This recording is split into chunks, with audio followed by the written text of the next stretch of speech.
Phone tapping కేసులో 4వ రోజు ప్రభాకర్ రావు విచారణ కొనసాగుతోంది. ఇప్పటికే 3 రోజుల పాటు ప్రభాకర్ రావును పలు అంశాలపై సిట్ ప్రశ్నించింది.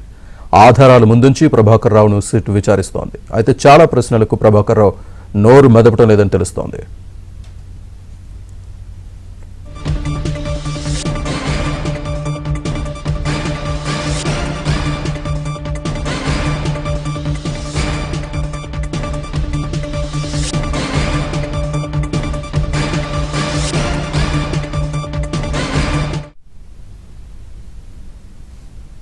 ప్రభాకర్ రావు సిట్ విచారణకు సంబంధించి మరింత సమాచారాన్ని మా ప్రతినిధి శశి అందిస్తారు.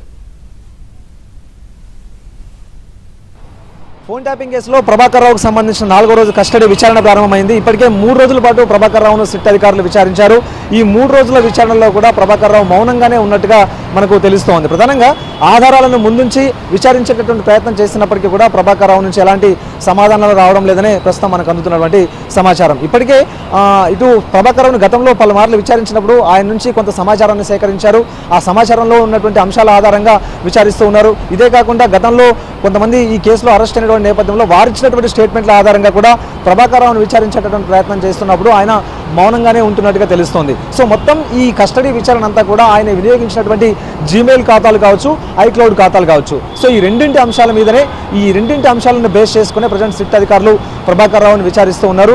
గతంలో ఆయన సుమారుగా 5 ఐక్లౌడ్ ఖాతాలతో పాటు 5 జీమెయిల్ ఖాతాలను వినియోగించినట్టుగా పోలీసుల దర్యాప్తులో వెల్లడైంది. సో వీటికి సంబంధించినటువంటి పాస్వర్డ్లు కావాలంటూ సిట్ అధికారులు అడిగినప్పుడు ఇందులో 4 జీమెయిల్ ఖాతాలకు సంబంధించినటువంటి పాస్వర్డ్లను ఇప్పటికే ప్రభాకర్ రావు సిట్ అధికారులకు అందజేశారు. మరోవైపు ఐక్లౌడ్కు సంబంధించినటువంటి 2 ఖాతాలకు సంబంధించినటువంటి పాస్వర్డ్లను మాత్రమే పోలీసులకు అందజేయడం జరిగింది. సో ఇందులో ఈ డేటాను విశ్లేషించేటువంటి ప్రయత్నం చేసినటువంటి సిట్ అధికారులకు అందులో ఎక్కడా కూడా డేటా కనిపించలేదు. ప్రధానంగా డేటా అంతటినీ కూడా మొత్తం ప్రభాకర్ రావు ఎరేజ్ చేసినట్టుగా తెలుస్తోంది. సో ఇదే విషయం గురించి ప్రభాకర్ రావును ప్రశ్నించినప్పుడు అందులో డేటా తన వ్యక్తిగత డేటాను మాత్రమే తాను డిలీట్ చేశాను తప్ప మిగతా ఎలాంటి డేటాను తను ఎరేజ్ చేయలేదంటూ కూడా పోలీసుల ముందు ఆయన సమాచారం ఇచ్చారు. సో ఇదొక ఈ అంశాన్ని దృష్టిలో ఉంచుకుని ఈ ఐక్లౌడ్తో పాటు తర్వాత జీమెయిల్ ఖాతాలకు సంబంధించినటువంటి సంస్థలకు పోలీసులు ఇప్పటికే లేఖలు రాయడం కూడా జరిగింది. అసలు ప్రభాకర్ రావు చెప్తున్నటువంటి మాటల్లో వాస్తవం అంతా కేవలం తన వ్యక్తిగత డేటాను మాత్రమే ఇందులో నుంచి ఎరేజ్ చేశాడా, లేకపోతే ఇంకా ఏమైనా డేటాను ఎరేజ్ చేశాడా అనేటటువంటి అంశాల గురించి తగిన సమాచారం ఇవ్వండి, ఆధారాలు ఇవ్వండి అంటూ కూడా ఇప్పటికే ఐక్లౌడ్తో పాటు యాపిల్ సంస్థతో పాటు తర్వాత జీమెయిల్ సంస్థలకు కూడా ఇప్పటికే లేఖలు రాశారు. కాబట్టి వారు ఇచ్చేటటువంటి సమాచారం ఇందులో కీలకంగా మారేటటువంటి అవకాశం అయితే ఉంటుంది.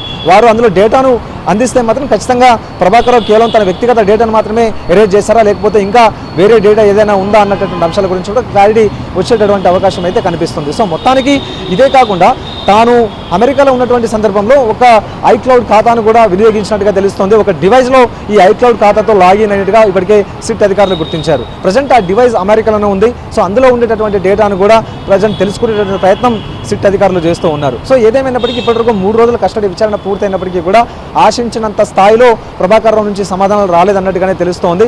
సో ఇంకా ఈ కస్టడీ విచారణ కొనసాగుతుంది. చాలా కీలకమైనటువంటి అంశాలు ఇందులో వెలుగులోకి వస్తాయంటూ కూడా ఇప్పటికే అంతా భావిస్తున్నటువంటి నేపథ్యంలో ఇటు ప్రభాకర్ రావు మౌనంగా ఉండడం, ఆ తర్వాత సిట్ అధికారులు కూడాను ఆయన నుంచి సమాధానాలు సేకరించే ప్రయత్నం అయితే చేస్తూ ఉన్నారు.